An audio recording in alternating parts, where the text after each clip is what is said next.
എല്ലാവർക്കും നമ്മുടെ പുതിയ വീഡിയോയിലേക്ക് സ്വാഗതം. നമ്മളിൻ്റെ വീഡിയോയിൽ കേരളത്തിൽ സർക്കാരിന് കീഴിൽ സ്റ്റോർ കീപ്പർ ജോലി എന്നൊരു അവസരം വന്നിട്ടുണ്ട്. അതിനെപ്പറ്റി ഇന്നത്തെ വീഡിയോ കിടക്കുന്നതിന് മുന്നേ നമ്മളുടെ ചാനൽ കാണുന്നവർ ചാനൽ സബ്സ്ക്രൈബ് ചെയ്തേക്കുക. അതുപോലെ തന്നെ വീഡിയോ ഇഷ്ടപ്പെട്ടിട്ടുണ്ടെങ്കിൽ വീഡിയോ ഒന്ന് ലൈക്ക് ചെയ്യുക, വീഡിയോ മാക്സിമം ഷെയറും കൂടെ ചെയ്തേക്കുക. ഈ ഒരു വേക്കൻസീസ് കോൺട്രാക്ട് ബേസ്ഡിലാണ് വന്നിരിക്കുന്നത്. Indian Institute of Management IIM കോഴിക്കോടിലാണ് വേക്കൻസീസ് വന്നിരിക്കുന്നത്.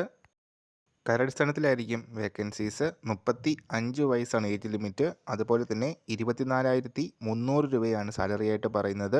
300 രൂപ ടെലിഫോണിക് അലവൻസ് അടക്കമാണ് ഈ ഒരു സാലറി വരുന്നത്. ഇന്ത്യൻ ഇൻസ്റ്റിറ്റ്യൂട്ട് ഓഫ് മാനേജ്മെൻറ്റിൻ്റെ വെബ്സൈറ്റിൽ കൊടുത്തിട്ടുള്ള ഓൺലൈൻ ലിങ്ക് വഴി CV-യും മറ്റ് ഡീറ്റെയിൽസും അപ്ലോഡ് ചെയ്താണ് അപേക്ഷിക്കേണ്ടത്. ഡിസംബർ 15-ാം തീയതി വരെയാണ് അപ്ലൈ ചെയ്യാനായിട്ട് അവസരമുള്ളത്. സ്റ്റോർ കീപ്പർ സിവിൽ വേക്കൻസിയാണ് വന്നിരിക്കുന്നത്. അപ്ലൈ ചെയ്യാനായിട്ടുള്ള ക്വാളിഫിക്കേഷനായിട്ട് പറയുന്നത് 3 year diploma civil mechanical electrical ഉള്ളവർക്ക് അപ്ലൈ ചെയ്യാം. അതുപോലെ തന്നെ BTech സിവിൽ മെക്കാനിക്കൽ ഇലക്ട്രിക്കൽ ഉള്ളവർക്കും അപ്ലൈ ചെയ്യാം. ഡിപ്ലോമ ഉള്ളവർക്ക് 4 വർഷത്തെയും BTech ഉള്ളവർക്ക് 2 വർഷത്തെയും എക്സ്പീരിയൻസ് ആണ് പറയുന്നത്. കൂടുതൽ ഡീറ്റെയിൽസ് അറിയാനായിട്ട് IIM-ൻ്റെ വെബ്സൈറ്റ് ചെക്ക് ചെയ്യുക. ഈ ഒരു വർഷം നമ്മൾ ഇന്നത്തെ വീഡിയോ പുതിയ വീഡിയോയുമായിട്ട് ഉടനെ കാണാം.